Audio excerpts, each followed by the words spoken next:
Hey guys, this is Red and Blue, your channel on YouTube for all things PSG in English. Please subscribe. Today we are 2 days ahead of the big game, the one we've been waiting for, PSG versus Bayern Munich in the Parc des Princes. And so I'm joined by special guest, the Bayern View, returning guest to the channel to help us talk about this Bayern team and what we can expect and really, build up the hype for this game. Welcome, man. How you doing?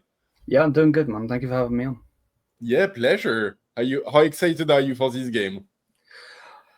I mean, see, normally, right, I would be like a bit apprehensive for this game because PSG, are PSG and Yeah. they can score a good amount of goals against any team. But this Bayern team, as of now, a 15 out of 15. We haven't lost a game. We haven't drawn a game. We're smashing teams left, right, and center. We smashed Leverkusen yesterday 3-0. You know what I mean? So yeah, 100% with what you said there, the two best teams in the world. And I actually think, is it obviously we're getting to the predictions, but is it going to be, normally when like the best teams in the world go against each other, it could be like a boring game. Yeah. Like that's what I'm like in my head. So like obviously we're getting to the predictions in a little bit because I know you're going to ask me. But like in my head, that's what I'm thinking. Like what's going to happen? Yeah. I mean, it's interesting because I think like two best team in Europe. I think most people would think that, apart from like PR machine in Spain or like whatever that might be. But at the same time, like honestly, like super impressed with the Bayern season so far. Like the 15 out of 15 is just like, it's a little bit scary to think of, even for PSG, because I think for us, we've had like really good games in the Champions League, but in the league, it hasn't been smooth sailing at all. And PSG, it's been a little bit of a game of like, just two different teams in two different competitions. Like I think probably like Bayern is a little bit more on form from that perspective. Yeah, no, I'm with you. But again, you still put a good amount of goals past most teams. Yeah. No, for sure. I think for us as well, like the question mark for PSG is also like in terms of injuries. We've had a lot, and we've certainly like paid the price for the Club World Cup and for not having summer prep or anything like this. Right now, like honestly, I was just checking on Twitter just before coming on because everyone has their heart stopping about Dembélé and whether he's gonna play or not, and like he's still like it looked like he was. Still carrying a little bit of a knock coming out of the Nice game yesterday. Obviously, Dway is out, so we do have some big players missing, and I think that puts us also a little bit of a disadvantage. Yeah, no, I have seen, from my perspective, good, of course. Never good that a player's injured, don't get it twisted, but like, in this sense that it helps us in that sense, puts us more in favor. So, if you don't have him, I'll be happier because he is a pain. He's a pain in the backside to deal with. I can't lie. Well, which I guess like slide us straight into individualities. Because I think like you guys, the squad is at full strength, and I know like I haven't watched a lot of Bayern Munich because it's like so busy just watching PSG games already. I was catching up and like rewatching some of the games like in preparation for this, and just like man, like Harry Kane, like my God, like damn, he's good. Yeah, he's really, really at a high level right now. Yeah, I think congrats to Dembélé for the Ballon d'Or. Obviously, it's good that he actually won it when he deserved to win it and didn't get robbed like half our players have been robbed in the past. But yeah, Harry Kane as a whole, he is the best striker in the world right now. And it's crazy as well because half the time he's not even playing a striker. So like last season on my channel, we were moaning. Well, I was moaning, just because obviously when you bring in a striker, you're expecting them to be up front and score goals. And he scored goals. Don't get it twisted. But at the same time, he was playing as a DM, and he's doing it now. And I think it's actually working under Vincent Kompany because it's crazy, and you'll see this as well in the game because obviously you'll be watching. he will be at centre back at some point. He will be at DM at some point. He will be at centre attacking mid at some point, and he will be at striker at some point. It's kind of crazy how he hasn't run himself into the ground. You know, he's not a spring chicken. He's not a young player that can run left, right, and centre. But he is quite literally a machine right now. You know, scoring in the big games, which is, you know, massive for Bayern because, you know, the game against Inter, he didn't, and so on. But like, yeah, Harry Kane right now is amazing, absolutely amazing. And then, you know, to top it off, we've got Luis Diaz. He's not, he's more of a hit or miss type player. You know, he'll have a couple of opportunities that he'll miss, but he is still impactful in the team. Michael Olise is one of I was gonna say I've got a soft spot for Olise as a Frenchman, but there's so much talent. It seems like every single time he plays like a big club, no offense to anyone in the Bundesliga, but like he likes to make their left back look funny. So it's going to be interesting with Nuno Mendes, because Nuno Mendes is a good left back. You know what I mean? This isn't a random left back. You know what I mean? So no, it's a big game.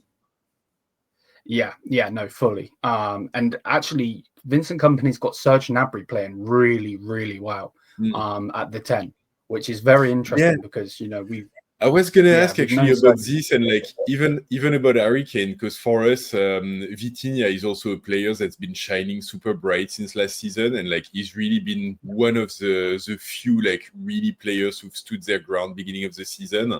And so I was wondering, like, you know, do you see Harry? Because I know Harry Kane in a few games he's actually played as a number 10. So like, could that like, how do you think Kompany is going to be looking at reducing the influence of Vitinha?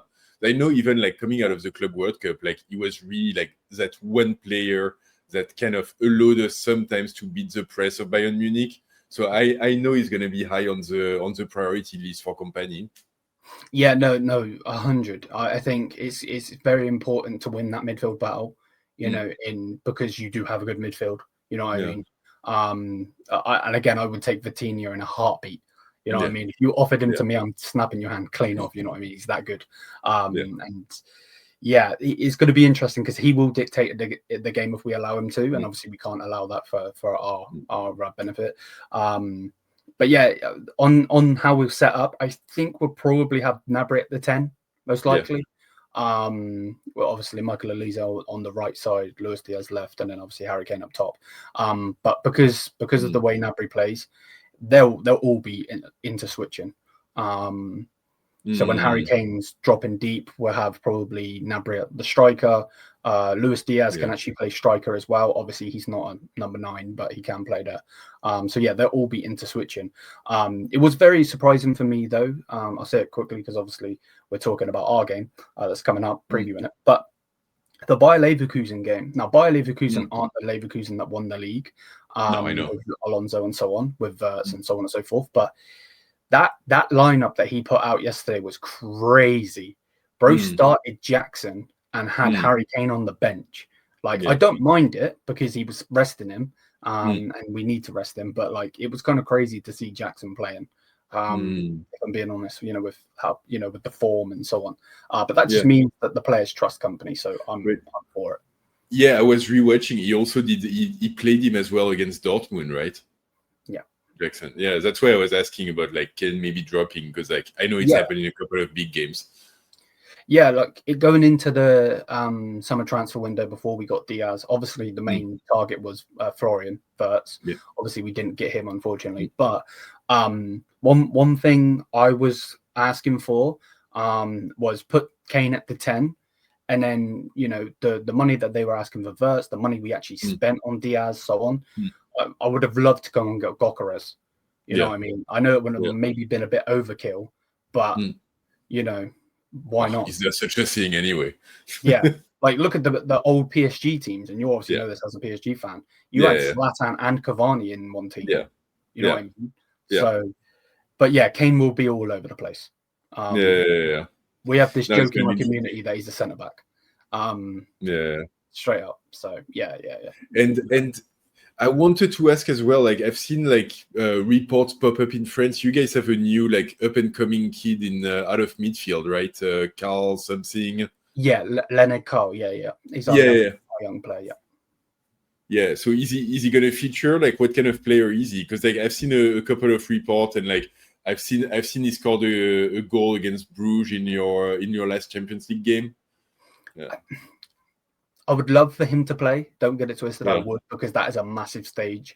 And if Kompany was to play him, he would be put in massive, like that would show that there's something about him, you know? Yeah. Do I think he will play? Probably not, unless we are winning by a couple of goals. Okay.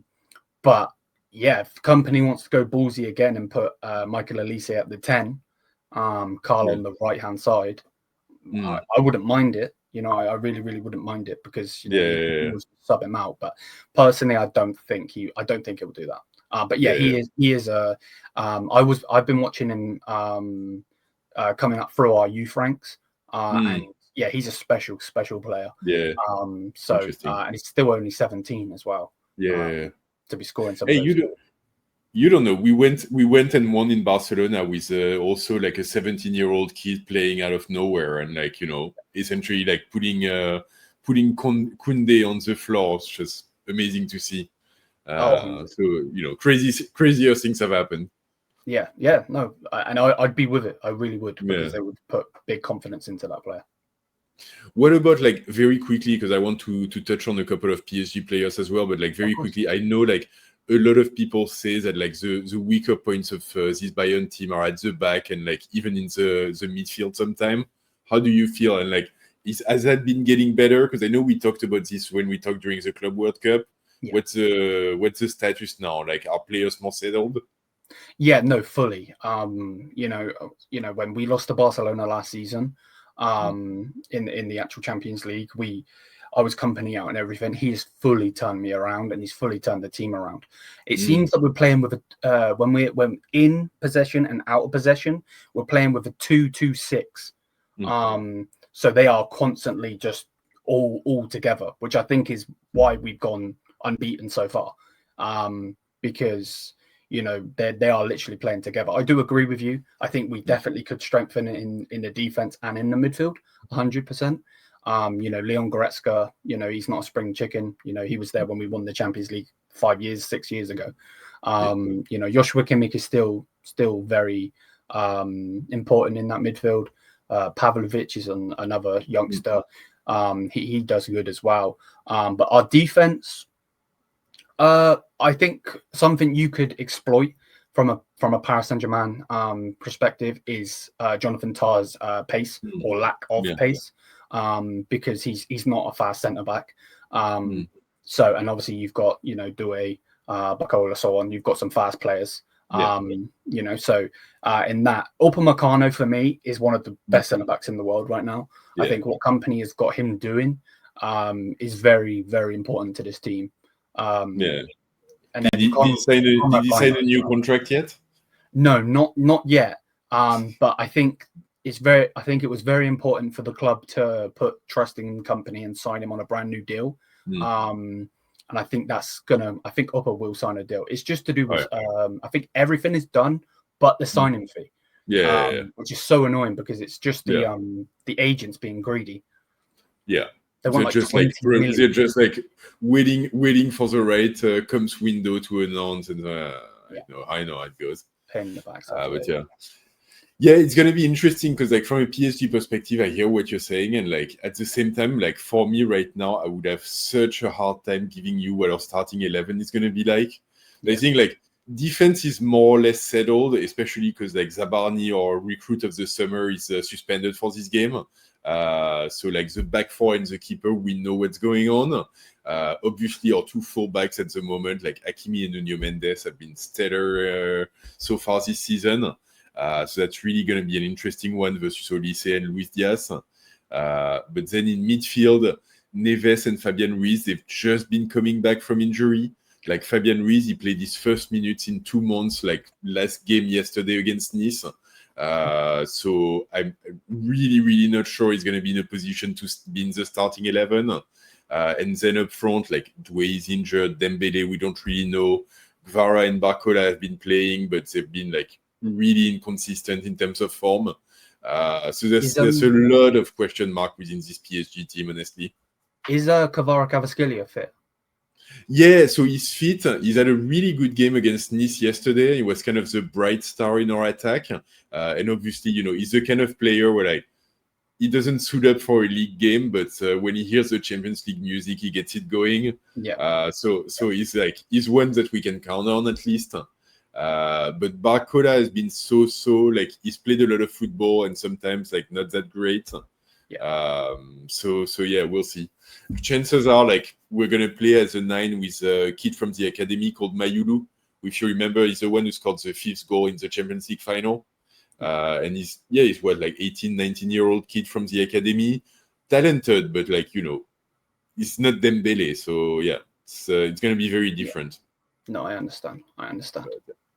What about your defense? Because Pacho again is amazing. He's a monster. Obviously, you've still got Marquinhos is obviously the experience in him.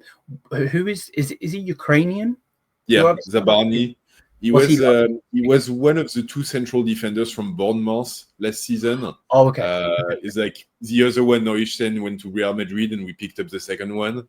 And he's like this big, like Ukrainian meaty, like big boy defender, really, which is good to have. But yeah, he's taking a bit of time to settle into this PSG team. The partnership with Pacho isn't settled, and anyway, he took a red card against Leverkusen, so he's suspended. So it's not gonna feature this time. I think a lot of the thing with what people will think, it's midfield battle, this. I actually think the defenses could be very important in this game because you've got arguably the best 2 fullbacks in the world. Hakimi is just a joke straight up. I remember him when he was playing for Dortmund. And then obviously you've got Nuno Mendes the other side. So yes, our attack is amazing, but is it going to be amazing? And that's why I said at the start of this recording, could it be like one of these like dull games because we are so good, like both teams. I mean, one thing I would say, and I actually want to pose this question to you, it would be your keeper. Obviously, Donnarumma left. Yeah, is your keeper any good? It's a big point of debate. So we took he's a young goalkeeper. I think he's like 22 or so. From Lille, he's like a really, really, really big prospect at the position. But he's had a little bit of a rough start in PSG. He's really great in terms of passing and distribution, which is something that Donnarumma was really bad at. Now, like, you can press him all you want. I mean, he's not Lamb just yet or anything like this, but like he's very comfortable with his feet and like his distribution is on point. So that's a big benefit for us. But in terms of shot stopping, he's made some big mistakes. So there's more and more PSG fans that are asking questions about him. He's young though, so it's kind of rough. Like, you pick up a prospect, like, you shouldn't be expecting him to be Donnarumma within his first 2 months. Like, so we'll see. But he's not the strongest point of the team right now, for sure. Okay, so you're definitely going to need your defense to help him inside. Yeah.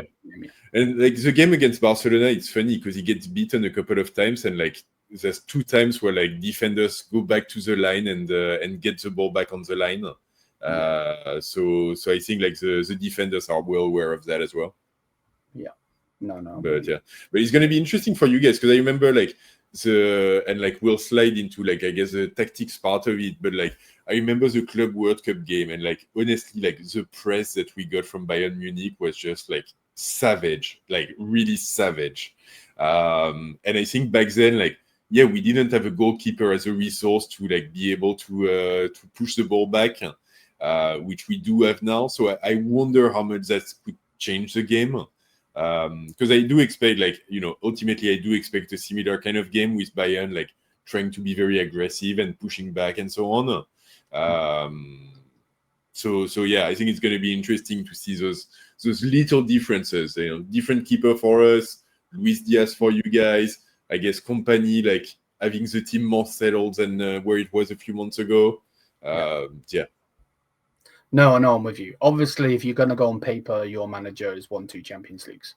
You know what I mean? There is no buts or maybes about it. You can't really compare it that in that sense. I think the only thing I can really say is, and it will be similar to Luis Enrique, is the fact that like he's got his players on board to what his project is. You know what I mean? It's not they're playing for themselves or anything. Like I said earlier, you know, when they're playing in a 2-2-6, pressing the hell out of teams, you know, and scoring a ridiculous amount of goals. You know, like how many times this season Harry Kane hasn't been selfish, Luis Diaz hasn't been selfish, Michael Olise hasn't been selfish, because everyone's got an ego, you know what I mean, and they could go for goal themselves. We had Leroy Sané last season. The guy must have taken a good 50 shots and scored 10. You know what I mean? Like, so I am with you. Manager wise though, Kompany needs to get this right. You know what I mean? If we lose, we obviously get into that, but it's not going to be too disheartening. You know what I mean?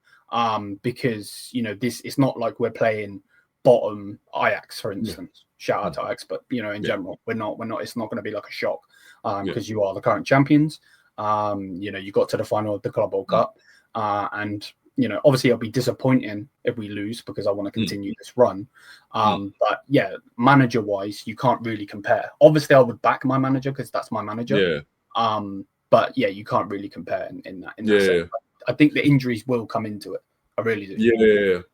I don't think it's so much like, you know, I guess like the title I've got is a bit misleading because I don't think it's so much a clash of managers, like, you know, how far along the clubs are in terms of the project and like putting the team in the right shape and so on. And yeah, I do think you're right. I think like the injuries are going to play a lot because I do think, like Luis Enrique has had an extra season and he's already won the Champions League with his team. So he's like advanced in terms of what he's built. But at the same time, like, you know, Kompany is making great strides and like the beginning of the season shows it and we don't have all of our players. So it kind of levels the playing field a little bit. Yeah, no, I agree. I agree fully. You know, and again, like if this was last season, going against you guys, it would have been, let's see what we can do. You know what I mean? Because Kompany had the players on side, but not like now, you know? And it's crazy to think as well, like maybe this season we might see Jamal Musiala and Alphonso Davies come back as well. Which is bonkers. You know what I mean? But yeah, again, not necessarily clash of managers, but it is going to be interesting. The clash in the sense of very passionate managers, both of them. And, you know, is someone going to like try to, we see it with Pep Guardiola all the time. He tries to outdo the other manager. You know, we've seen that fail in Champions League finals against Tuchel. You know what I mean? So are we just going to go into this game being simple and it's going to be you try this, I try that?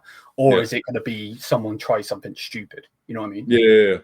No, and it's super interesting as well because, and like you were saying that earlier and like really caught my ear, it's like you guys playing in a 2-2-6 because this is exactly like the same kind of shape that we play as well. And like right now this season, like a big pet peeve of mine is that Luis Enrique has been experimenting with 3 at the back. So sometimes we play a 3-2-5 instead of 2-2-6 when in possession. And so, you know, like those two coaches are essentially cut from the same cloth tactically. It's like the disciple of Guardiola who've pushed the model a bit further. And so I guess it's super interesting to see what they have in mind for each other because like they know what games the other plays because we play the same game. So they should be more able to adapt and kind of push back. So yeah, it's going to be interesting to see, I guess, on the tactical level. Yeah, fully. I'm with you fully, 100%. Anyway, so like, what's your? I mean, like, we can do like the score prediction at the end, but like, how do you expect this game to go? Like, what's your? You said it could be a boring game, which I kind of like. I didn't even think about it, but yeah, you're completely right. Like, I hope it doesn't, but yeah. 100. You know, you can't have the 2 best teams in the competition, you know, be having a boring game. I would love nothing, like my heart would say otherwise, but I would love nothing more than a back and forth game, like we've seen with Madrid and City, you know, a couple of years ago, where it's you score, we score, so on and so forth. Yeah, I'll take a 4-4. You know, yeah, that would be pretty happy with that. that would be nuts. Yeah, a good game of football from these two Yeah. teams would be amazing. Yeah. But for me, one thing that I'm looking forward to from this game, at the same time as being nervous, would definitely be how Kompany's going to go up against a massive club. You know what I mean? One of the big boys, because we played some good teams this season, but like I said, with Barca, you know, and again, it's totally different because that was Kompany when he recently got the job, to Kompany that's had the job now, won the league, won a trophy, so on. So it is different, and again, the way he's got us present in that 2-2-6. But yeah, I don't know. I really don't know. I think we cancel each other out, and then that's where it becomes a boring game. You know what I mean? I think it's very important that Harry Kane does turn up in this game. You know, if we can try and take some long shots, if we can get them, with your keeper being less experienced, not bad, but less experienced. You know, why not?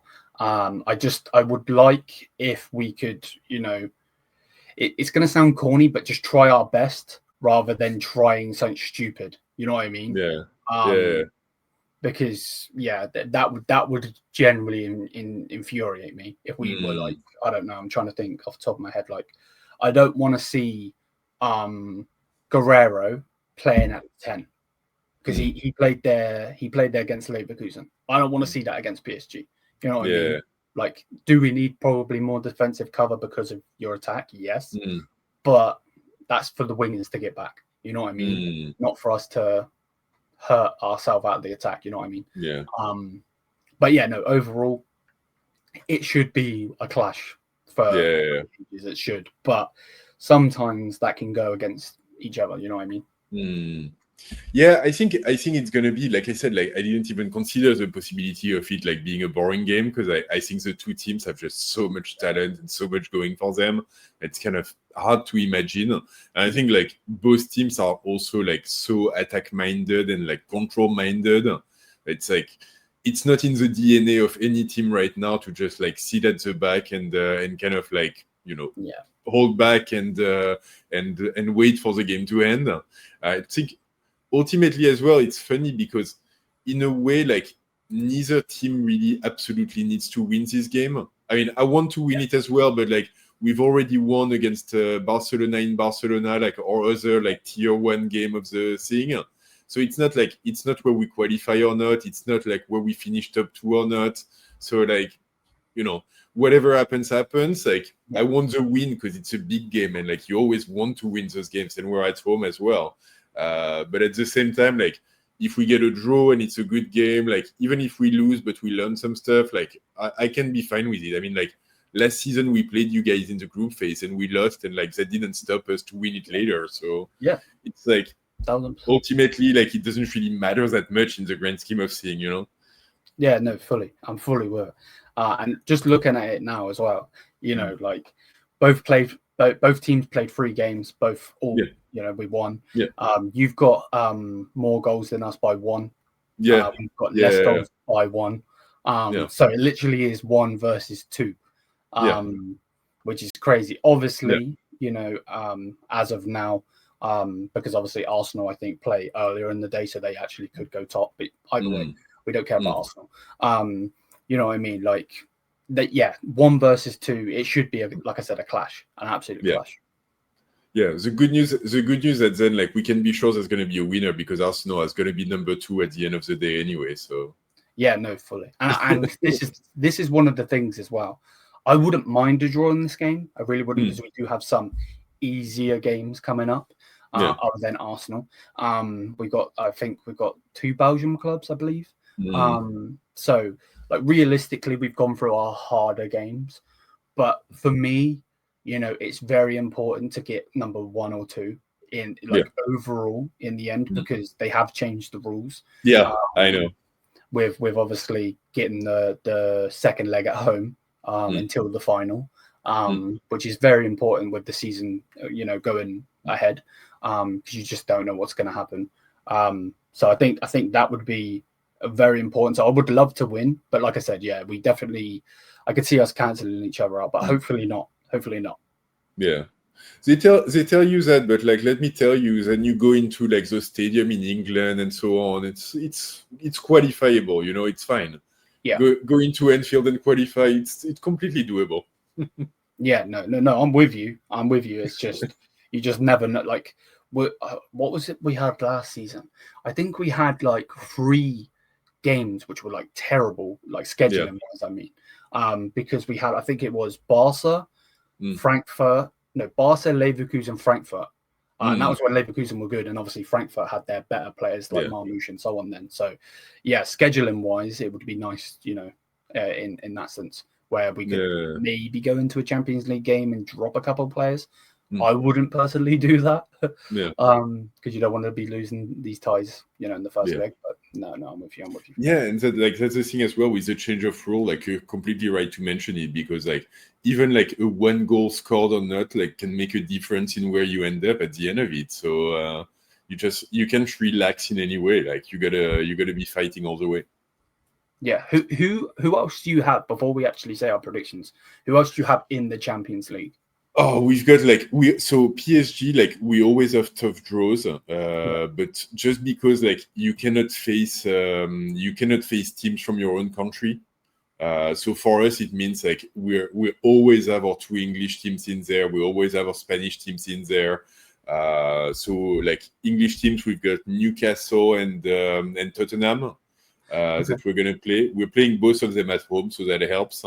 And then we're going to go to Sporting, and we're going to go to Bilbao, I think, or Bilbao or Sociedad, like northern Spain. Okay. Yeah. So not like, you know, not impossible by any means, but also like, you know, we're not going to Pavos or like any of the really like easy ones. Yeah. No. I'm with you. I think, you know, realistic. It's crazy. It's crazy to think, like, obviously me and you are doing this preview now for a game that's coming up, but it's crazy to think realistically we could end this stage as 1 and 2. Yeah. You know what I mean? So this game generally could be like bragging rights in that. Oh yeah, fingers crossed. 100%. And then I'll bring you back for the 3rd time to the channel for the final in May, you know. Oh, fingers crossed, man. Budapest, please. Be very happy with that. Yeah, no, I'm with you. I would love. I need that number 7. Yeah.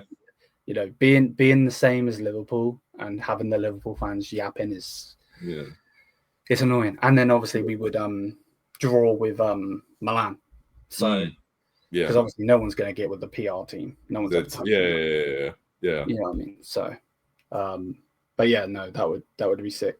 Another final against PSG though would be crazy. Yeah, that would be nice. We want our revenge.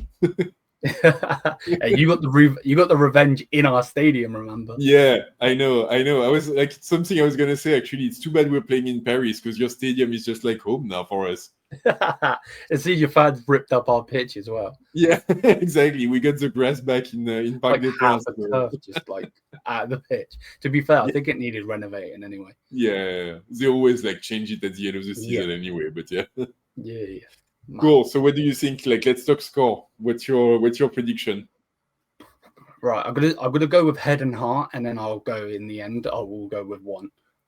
So head, I'm going with a 2-2 draw. Heart, I'm thinking Bayern win 4-2. Yeah.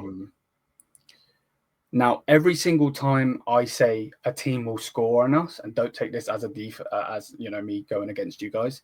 Like, I thought we were going to beat Bayer Leverkusen 4-2. We smashed them 3-0. So there's not many scores that I've actually got right this season. Yeah. But I will go with Bayern winning 4-2. I'm the same actually. You know, like my prediction for our own Bayer Leverkusen game, like I didn't see the 7-2 coming for some reason. Yeah. No, I'm with you. But it's funny. I was actually gonna say 2-2 as well. It's kind of like, you know, a potential like logical result for it. Would love to get the win. I think if PSG win, like probably like by a 1 goal margin, so like a 2-1 or like a 3-2 of some kind. Because I don't think we've got as much firepower offensively right now than you guys have. So it would have to be a bit tighter. Yeah, no, I'm with you. I'm with you fully. So like, yeah, again, and I wouldn't be too upset with a draw. You know what I mean? Going Yeah. into this game, you wouldn't really think to say that, but Yeah. you know, like we've I said mean, in I the honestly, thing, yeah. I don't even know how to predict for us in the Champions League anymore because, like I said, like we've been like we've had at this point like 1 defeat and like 3 or 4 draws in the French league, which is like we're still top of it but barely, which is just saying something in itself. And so every time the Champions League comes around, it's like, oh, is PSG ready for this? And like we're not playing that well and we're not dominating and so on. And then they go and win in Barcelona. So like, or like they beat Atlanta 5-0, like, or like smash Leverkusen. So I don't know how to predict the Champions League for us anymore. No, I understand fully. And again, with Bayern, I don't know. Like, I'm fully with Kompany, but like, is he going to try some like mad stuff? You know what I mean? Hopefully not. I really hope not. And with him dropping Kane in the Leverkusen game, I'm guessing he wants Kane to be fit and ready for this game. So, but yeah, going to your stadium, getting a win would be perfect. But if it's a draw, I wouldn't be too disarmed. But yeah, I will go with a 4-2 Bayern. All right, we'll leave it at that then, man. Thanks so much for coming on. That was good. Thanks for having me, man. All right, guys, that was it. You've heard it. Novemberfest is coming. We're a bit late for October, but here we go. Drop a like on this video if you've made it this far. Let us know in the comment what do you think, how excited you are for the game, and what's your prediction. And as always, if you haven't yet, please subscribe to the channel, hit the bell to get notified, and go check out the Bayern View for great Bayern Munich content. And don't forget, like for the Champions League and for this game, ici c'est Paris!